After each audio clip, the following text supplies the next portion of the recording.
భగవంతుడు మాయమైపోయాడటండి. అవును. అల్లుడు నా పట్నం వచ్చి అవును నా ఇంటికి రాపోతే ఎంత ఆక్షేపణ, ఎంత అగౌరవం. అందులోకి నేను సామాన్యమైన అవును. ఈ ద్వారకా పట్నాన్ని చక్రవర్తిని నేను. అవును. అలాగని జోడ రాజు బట్టలు పొలవాయించాడండి మేనమామ గారు. అవును. నా అల్లుడు గారు ఎలాగుంటారని రూపురేఖలు చెప్పారు. అవును. అప్పుడు సెల్ ఫోన్లు ఉన్నాయి, ఫోటోలు చూపించిన లేవండి. రూపురేఖలు చెప్పాడు. అవును. భగవంతుడు ఎలాగుంటాడని వర్ణించాడు. అవును. బాబు రాజభట్టులారా, అందంగా వస్తే నా అల్లుడు గారు నా ఇంటికి తీసుకురండి. అవును. రానంటాడా? అవును. ఈగో బంగారపు గొలుసులు అవును బంధించండి, బంధించి తీసుకురండి. అవును. అనగానే ఈ పోలీసు వారుటండి. అవును. ఆనాడు రాజ్యపట్లి, ఈనాడు పోలీసు వారు. అవును. ముస్తాబులవుతున్నారు. ఎలాగా? కాకిడి బట్టాల ధరించినారా, నారా బూటుల వారు వేసుకున్నారు.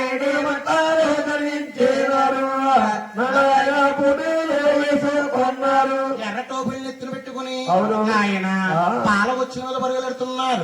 భగవంతుడు రూపురేఖలు వర్ణించుకుంటా బయలుదేరుతున్నారు.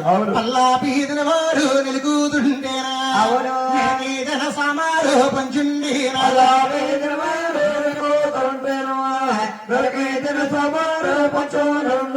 పల్ల పీద నిలుగుతుంటే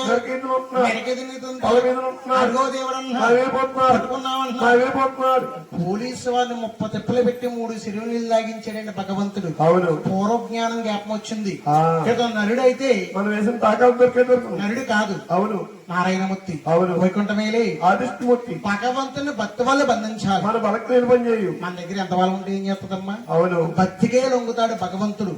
అలాగని కాళ్ళు చేతులు కడుక్కుని పరమటేపు తిరిగి ఒక టెంకాయ కొట్టి భగవంతుని ఏడుకుంటున్నాడు.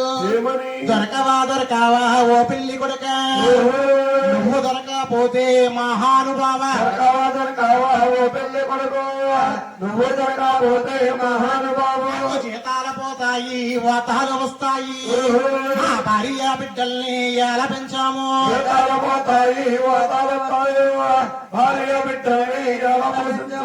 ఎలా పోషించాలన్నాడు కండి. అనగానే జాలి ఓలి దేవుడు భగవంతుడు ఆలోచించాడు. నా మేనమామ గారు ఇస్తానన్నా 18 లక్షల రూపాయలు కట్నం ఎగ్గొట్టేస్తాడు, జీతాలు కొట్టేస్తాడు, నా వల్ల జీతాలు పెంపవ్వాలి. అలాగనే భగవంతుడు ఇద్దరమయ్యాడటండి. దొరికేదాకా భగవంతుని ఏడుకున్నారు. దొరికేకే ఏం చేశారు? డ్యూటీ చేస్తున్నారు. మేనమామ గారు ఇచ్చారు బంగారు గొలుసులు. ఎన్నో కాలు మీద గోలేసి ఏలో మీదేసా, అయ్యో నిన్నరగా కట్టేరు పోలీసు,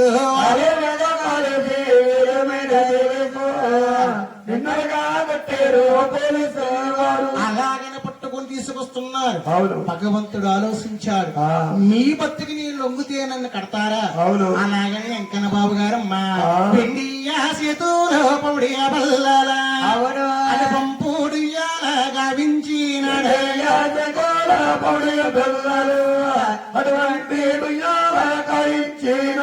భగవంతుని ఉయ్యాల జంపాల ఊపుకుంటా కచ్చిరి సభకు తీసుకెళ్లారండి.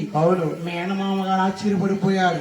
నా అల్లుని తీసుకురమ్మంటే అంతకు రానంటే కట్టేసి తీసుకురమ్మంటే ఊపుకుంటా తీసుకొస్తున్నారా? అలాగని డాపుడు మాట్లాడుతున్నారు. నా దక్కల్లేలన్నీ అప్పాదే పేరా, నా వద్దన్నాళ్ళని ఇంటికి తీసుకొచ్చి తీసుకొచ్చారు. అక్కర్లేని కాడ అడిగట్టు వద్దన్నా కాడ అసలు వెళ్ళిపోతావా? వెళ్ళిపో, సరిపోతా. నాయన వేడుకలను సమాలోచించాడు. నాయన అల్లుడికి మనుగుడు పెడుతున్నారండి. భగవంతుడికి మనుగుడు పెట్టాలంటే నోసి పుట్టుకోవాలి. ఆనాడు మేనమామ గారు అండి వేడుకొండల స్వామి మనుగుడు పెడుతున్నారు. బూరెలు తింటావా? గారెలు, సున్నంలో అరిసెలు, ఏలకొలండి, ఏడ్శనక్కాయలు. అమ్మో, కింద పైన కలిస్తే తారడు తింటావా బాబు? తారడు పడ్డదనుకో వెంకటేశ్వరరావు గారు బంగిరి పిల్లి మామిడి గారు రంగు వచ్చినట్టు రంగు వచ్చేస్తాడు. పడకపోతే చెంబట్టి పరిగెడతాడు. నాయన ఇవన్నీ మన నదులు తిని, కానీ భగవంతుడు తినే వనరుచులు. నాయన అల్లాలా బిల్లాలా అంతా పానికులు, నీకు కొట్టేటి సరుకులు, కొమ్మరేటి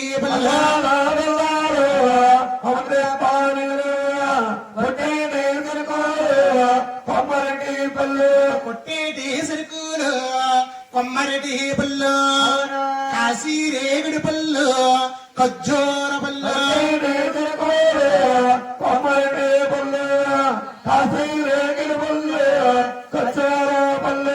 కాశీ రేగడి పళ్ళ ఖజ్జూర పళ్ళు ముంతా మామిడి పళ్ళు బొంతరెడ్డి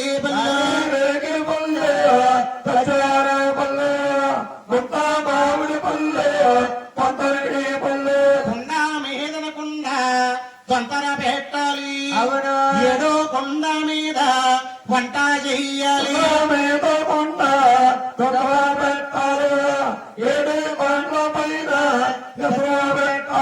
అట్టేనటండి ఇప్పటికీ కూడా అవును కొండ మీద కొండ కొండ మీద కొండ 7 కొండలు దొంతర పెడతారు అవునండి 7వ కొండ మీద ఐరన్ తయారవ్వాలి ఆయిరన్నం స్వామికి ప్రసాదం తయారవుతుంది అవునండి మధ్యకుండలో చేపెడితేనే పిచ్చుల నీళ్ళ చల్లకుండా చల్లగా ఉండాలట అవునండి అటువంటి ప్రసాదం కన్నా తల్లి గారు తయారు చేసేవారు అవును చేసుకున్న భార్య మంగారి తయారు చేసేది అవునండి ఇయ్యాల రోజున 7వ పర్వతాన్ని నమ్ములు తయారు చేస్తారు అదే ప్రసాదం ఆ నోటి దోశ కట్టుకోవాలండి గౌసం కట్టుకోవాలి అయితే ప్రసాదం పాడైపోతుంది భగవంతుడికి